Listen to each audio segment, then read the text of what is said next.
Welcome to another episode of Beyond GIS. I've got Santosh with me again today, and we're going to talk about sort of open source versus closed source or proprietary, both from a data perspective, but mainly from a software perspective. I think touching on that, often the narrative gets a bit twisted at times, and I think it's just the concept of open means that it gets interchanged. But if we're thinking about data, ESA, Sentinel-2, that's open data, it's authoritative, people can access it for any uses downstream, and it's an amazing resource.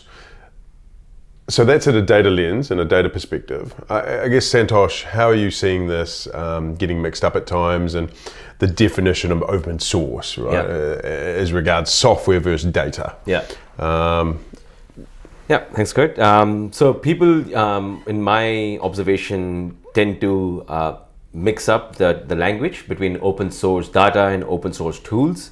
Open data is something where the data is a Creative Commons license or something like that, where it's openly available for all users in the public domain, which could be collected by authoritative sources, but they're putting it out for open consumption.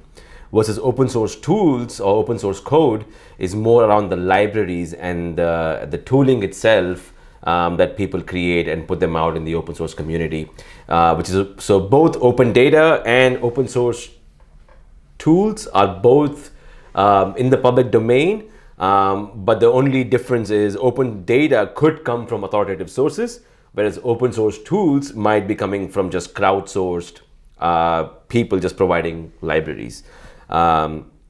So that's the main main kind of point of confusion that I see around people when they use the term open source.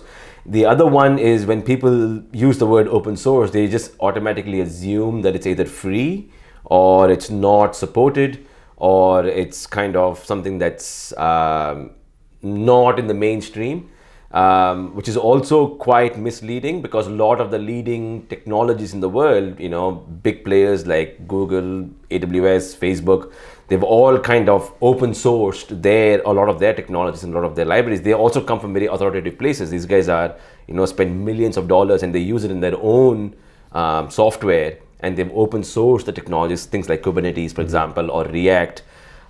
These have been kind of open sourced by these big giants like Google and Facebook, and there's a lot of support. And when it gets consumed, or when it gets kind of adopted by the developer community or by the analyst community, then that's when the robustness of the software becomes more valid, and it grows with that. And once it reaches a momentum, it's really hard to keep up with. And eventually what we see is a lot of proprietary software start utilizing open source tools underneath to add more functionality to their tools as well. So that's the kind of main confusion I see around users and people when they use the word open source. Is there's a difference between open data and open tools, and there is a quite difference between authoritative sources and non-authoritative sources. Just touching on that thing you mentioned before, free, right? Nothing is free. Everything either costs money or time is money. And I think there's some fallacies around that as well, of course, right? So when we think open source, I've got an open source full stack geospatial system, for instance. There's still a cost to that. Someone's building it, someone's maintaining it, someone's operating it, someone's supporting it, someone's wrapping knowledge around it and help desk stuff around it and documentation around it. So I think that's an interesting parallel to line up, but often it's just misconceived. People forget about it. They go, oh yeah, cool, let's build an open source system, it'll do its thing, and but now it's fallen over. Why don't we just buy proprietary? But actually you haven't compared apples with apples, right? So I don't know, what's your view there in reflection of some of that stuff? That everything has a cost, but we need to understand its value to the business. So I can give an example in that sense that, for example, if we take in the GIS world, you've got proprietary kind of desktop software like ArcMap or Hexagon or GTech or things like that. And then you also have in the open source world, you've got like Geoda and you've got QGIS and all of these other open source tools. Now, both of them, from a value perspective, you can probably achieve the same outcome in both tools. Why do people have this perceived value of paying thousands of dollars for a proprietary software when I can achieve the same outcome in open source as well, right? And that's where I think when we say that just because it's open doesn't mean it's free. Softwares like QGIS and Geoda still has quite a big team working behind them, working constantly to maintain and support them, patch them, and fix them. It's just the idea, the philosophy of open source is a bit different. It's about the code is open, which means that people can contribute to it, they can fix bugs in it. Whereas in the proprietary level, it is kind of closed. So if you want to fix a bug, it's much harder. It's much harder to get kind of feedback on it, even though into the proprietary world, we pay quite a big sum for having support. That doesn't really mean that if you find a bug, it's going to be fixed, right? Whereas in the open source world, even though it's free, we tend to assume that it's going to be filled with bugs, but the responsiveness of the open source community is much quicker. When you raise a bug in there, there's a lot more people who swarm around the bug and fix it because they all find an equal value in fixing the bug. Whereas if it's a proprietary code, then the people who are kind of maintaining that have to always weigh up their financial interests and customers as well when they want to fix bugs like that. So so that's the I mean, it's just a scale thing too, right? Yeah. I mean, if you're thinking about some of the big successful open source libraries, program software, there's thousands of developers, right? All over the world. And unless you're a giant like Google or AWS, no one has a depth of bench of that size of a team, right? Yeah. So when it comes to open source, no one fixes my bugs, or that sort of classic pushback because people don't understand, actually it's often quite the opposite. We ourselves have pushed code back to repositories, of course. Tried to be a good custodian of the open source community since we're leveraging value in it for our customers. But it's that Creative Commons customer community thing that's amazing. Yeah. And also, I mean, the advantage of open source, because the code is open source, people you have a bit more quality control in there, as in you have people from all different facets of life, different domains, different disciplines, using your piece of code to achieve their outcome. So it's not just one domain. So for example, let's say an example of Plotly, which is an open source kind of graphing tool. You've got economists using it, you've got geographers using it, you've got biologists using it, you've got, environmental scientists, you've got civil engineers. Everybody's using this one library, which means that the feedback and the amount of robustness that goes into that code repository is a lot more multifaceted. Whereas if you go with proprietary software, you kind of have a single domain view of the particular tool. So if I take, for example, tools like Power BI or Esri's GIS software or anything like that, it's developed by, for example, in Esri, it's developed by GIS professionals for GIS professionals.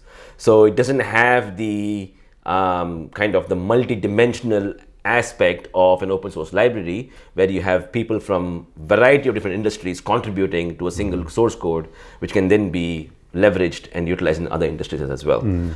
So that one part is pretty interesting in the open source world. There might be a bit more depth in the proprietary code because it is done by a particular domain expert for the same domain expert. Whereas in open source, it's a bit more general, but it also means a lot more flexible. And it also means that if you find an issue, you have the capability to fix it and add value to that piece of code as well. So, yeah. Yeah, no, that's a really interesting insight. I think the other thing is around value levers as well, right? Like, how do you actually understand value inside a business? And end of the day, it's the utilization of tools and data and knowledge, right? And a group swarming on it to solve a problem. That's where the value permeates. So I guess, in an open source world, that's what also is really fascinating, right? Is you can start to piece together the right stuff here without sunk cost into the individual pieces apart from the coordination of them, but then imminently scale them to whatever X scale that needs to achieve it without proprietary lock-in, named user licensing.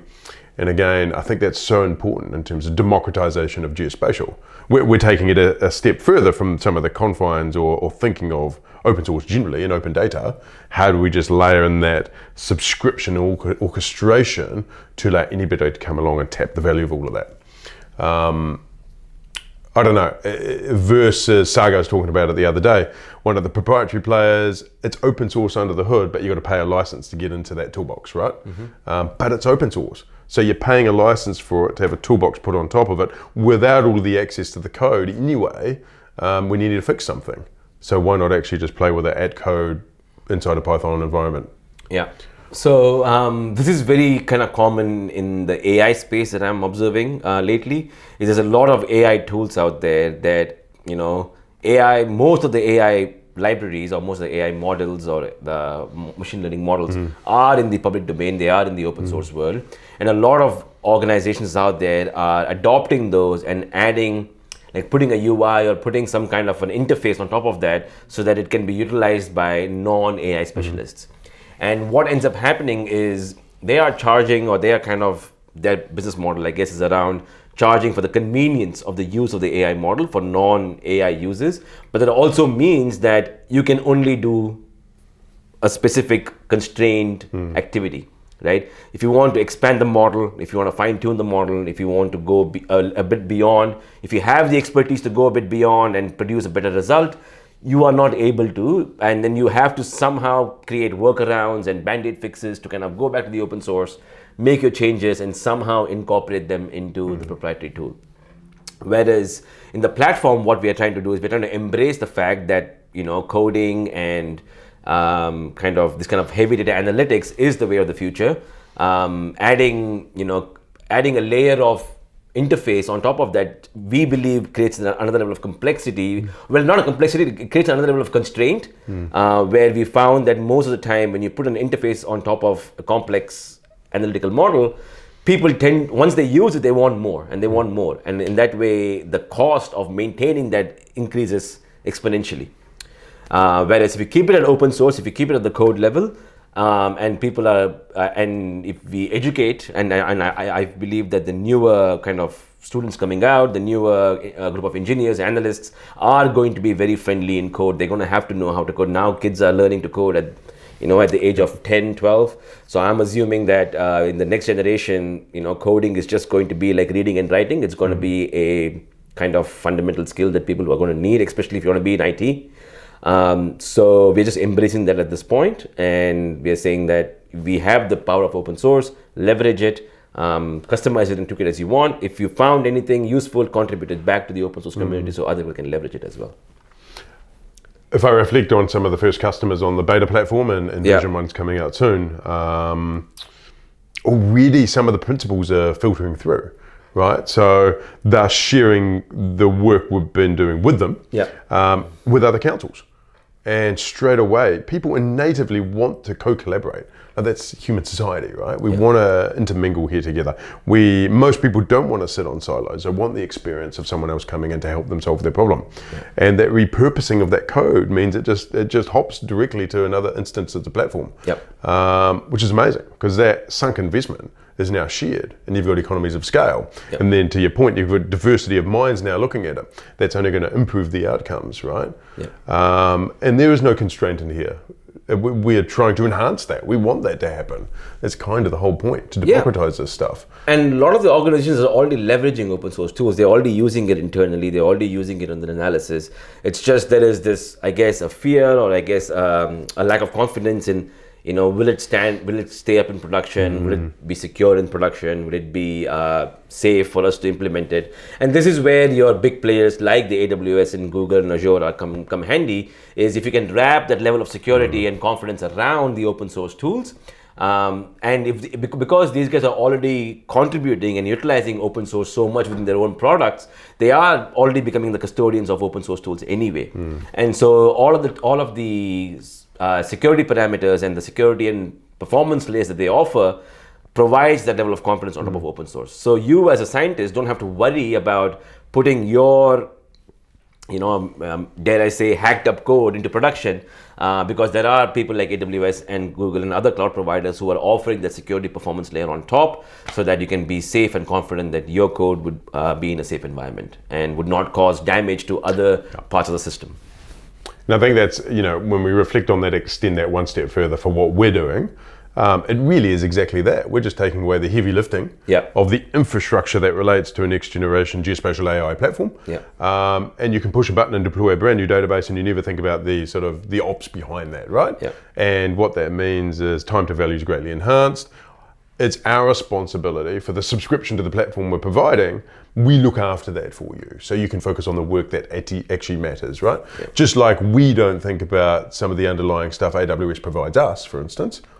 We rely on them to provide that to us. Right. Yeah. And so it's that abstraction to the geospatial world and the AI world generally that I think is where it's at.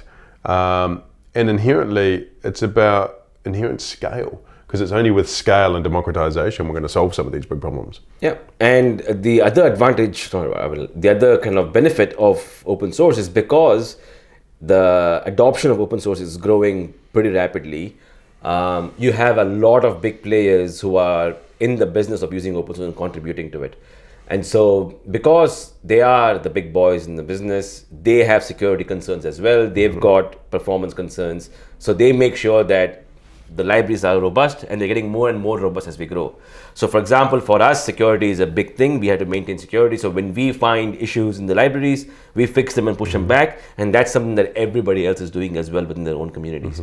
So that just provides an additional layer of confidence for open source. And then that should alleviate any fears of it being unsafe or insecure.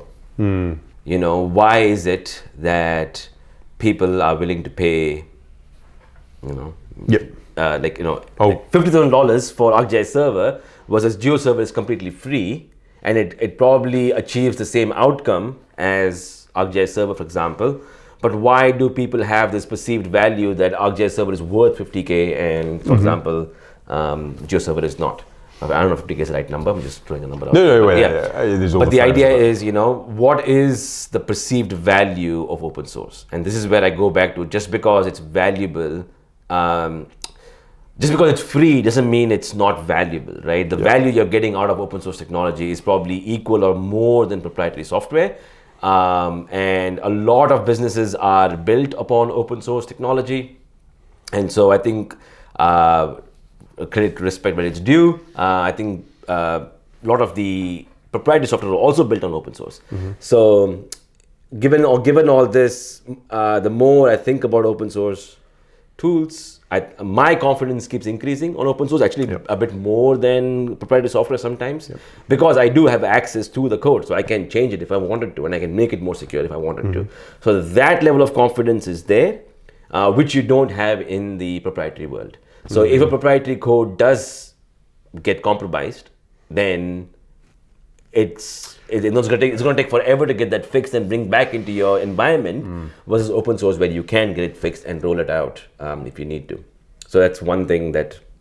it's interesting, right? We stand on the shoulder of giants. It's not like this hasn't been done before, right? I mean, if you think about, Linux and where that started, Linux Foundation. I think about Red Hat, its sale through to IBM.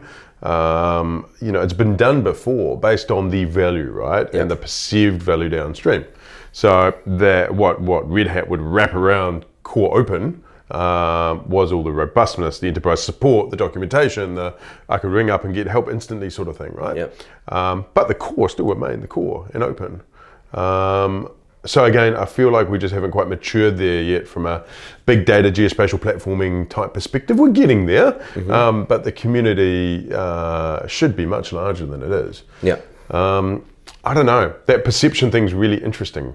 I think it's just baked into us. Maybe it's just a historical thing, and we need to change it. We need to be understanding and looking at the value and the outcomes rather than the inputs necessarily, or the input of open source or the input of proprietary. Actually, what are the outcomes, and did we get the outcome, and was it valuable to the business and end customers, rather than the button here is different than that button or whatever, right? And even like with proprietary software, the support that you can get, they can only support you with their software. They're not really supporting you with the problem you're trying to solve, right? When you come to your problem you're trying to solve, you still have to write the code or write the analytics or write whatever you need to write. And the support system out there is not going to help you with that. Or you might be paying a different level of support to get that kind of outcome, right? So why... I'm still trying to kind of contemplate the benefit of that.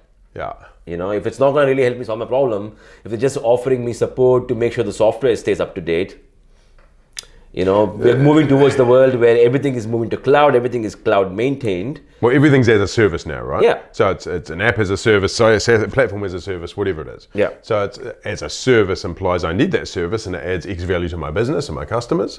Great. So we need to get outside of that old mindset and again focus on the service that's being provided by any X number of players. Yeah. And that's where it's at. And we want to be able to wind up and wind down that service, i.e. the value that it gives us any one time, right? So let's assume the world is going that way. Let's assume all technology stacks will transition that way. What's the migration look like? That transitory pathway, right? We've got heavy investment in the old enterprise way of asset management or geospatial or whatever it might be. Surely this is just where open knowledge sharing, open standards, the hybrid approach allows people to not turn that off and turn that on. Yep. Right? Because that's scary for anybody. No one wants to be involved in that anymore. So yeah, what do you see? Where do standards come into play and the interplay between the old and the new as they can slowly bring sort of workload by workload instead of, oh my God, my ELA just finished, I didn't re-sign, everything's over here regardless, even if I'm not ready. Yeah. So I think we are in that transitionary period right now, I would say. I would take an example of, let's say, Microsoft or Adobe, for example. 10, 15 years ago, you bought a CD of Microsoft Office. Once you paid like $2,000 or whatever it was at that time, and you had the software for life. You didn't get any updates, but you had one version of Office. You could pay maintenance. Sorry? You could pay for maintenance. You could pay for maintenance, yeah, and get an updated CD every year. Yeah, you could do that. But now, if you look at how many people actually buy Office CDs anymore, buy Windows CDs anymore, buy Adobe Photoshop CDs anymore, it's all pretty much subscription basis. It's just you just pay for the value that you need. You don't need all of the Office. I just need Word or I just need PowerPoint. I don't need the entire suite of Adobe software. I just need Illustrator. I may just need Photoshop. So now we are already moving in the IT world. We are already moving towards this subscription-based model. Windows itself is now at a subscription level, right? I mean, you just get your kind of Office 365 account and you pay per user. So if your operating system itself is going to a subscription model, why shouldn't all of your other tech not?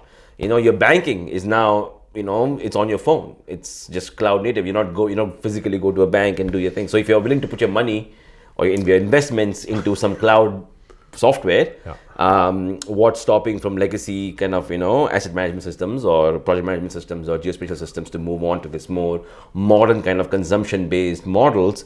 And to move to that, open source is leading the way because that is the tool that's quickly adoptable. The proprietary softwares are really hard for people to build products out of. So if you already have a subscription for an asset management system, it's really hard for me as an organization to build a product using that asset management system as a base, right? So again, if I take like proprietary software, like Esri, for example, if I want to build a geospatial app using the Esri software, then it is really hard for me to do that because it's really hard for me to scale.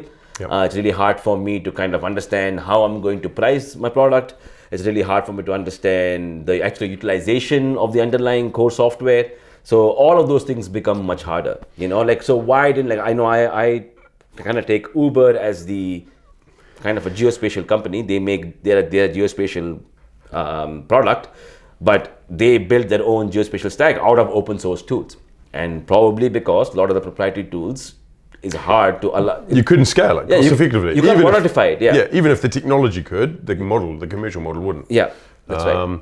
Yeah, I mean, it's a sad state of affairs, and that's something we at Orbica really want to solve, is that amazing customer, and there's countless examples, whether it's council in the ag space, they built a cool app on one of the proprietary systems, and they can't get the value out of it because they're trying to share it with 7,000 farmers, each of which needs a named user of some description and a cost associated with it, because a bunch of the farmers might want to move a fence line down again or change a paddock boundary, right? Yeah. So they need read-write access to the API in the database. That can be solved now. We are solving it instantly with open standards, WFS and whatever, without limitations and constraints, which again, back to the vision of the democratization of value in geospatial to solve big problems and remove all the barriers.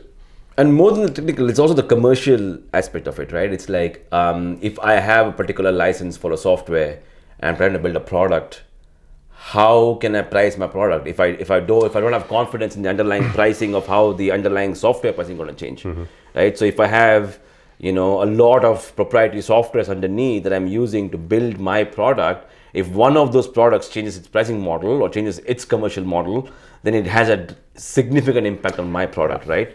So it really becomes really hard. So at that level, I have more confidence in open source, which is free, to have a bit more freedom and flexibility on how I can price my product and price my project, as opposed to using kind of proprietary tools where it makes it really hard to commercialize a product. I mean, I haven't actually talked about this yet, but on my last trip to Aussie, we heard a story from some folks over there in government, how, I mean, this was an easy example, but they were triple stacking licenses, right? In terms of federation of an organization has a license and a bunch of named users to share that app to another agency. They bring their licenses on top of that, and there was another layer again, right? Yeah.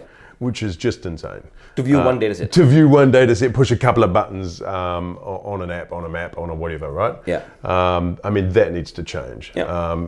Just purely from the cost to a ratepayer, and a citizen and a taxpayer, right? Let alone the permeated value downstream. Yeah, and I can see it's kind of hard. I'm not like, picking anybody's side here, but I can, if you're a commercial software provider like SD or something, you're trying to kind of support your customer base, which are of a particular demographic, which is of a particular kind of segment.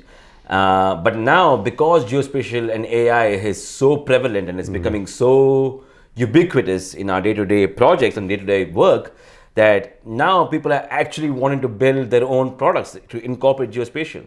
And currently, if you are a big software provider, you also have this big customer base that works on just desktop analytics, not really building products. And you have this new kind of segment growing that wants to build geospatial products. As a big kind of a big corporate organization, how do you understand that pricing? It is quite complex. So I don't kind of blame anybody, but it's just a matter of economics of how things work out. Is they have to worry about their customers and how they kind of keep them happy and how to keep serving them. Whereas they also have this growing population or a growing kind of demand for creating new and new geospatial products, which kind of have a conflict with their commercial model, which is kind of difficult.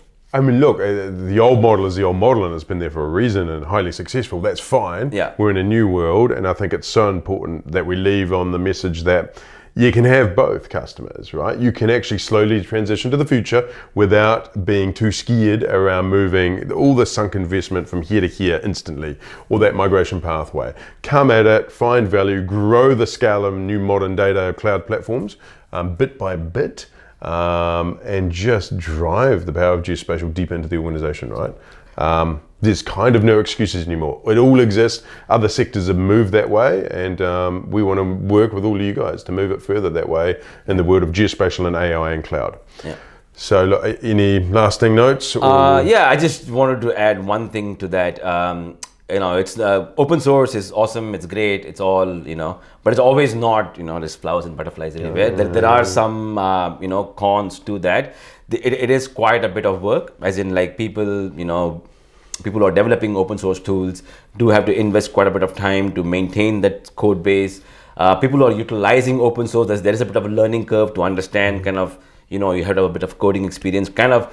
But what is beautiful about open source, especially in the geospatial world, is it makes you think more in a geospatial way rather than thinking about pushing buttons.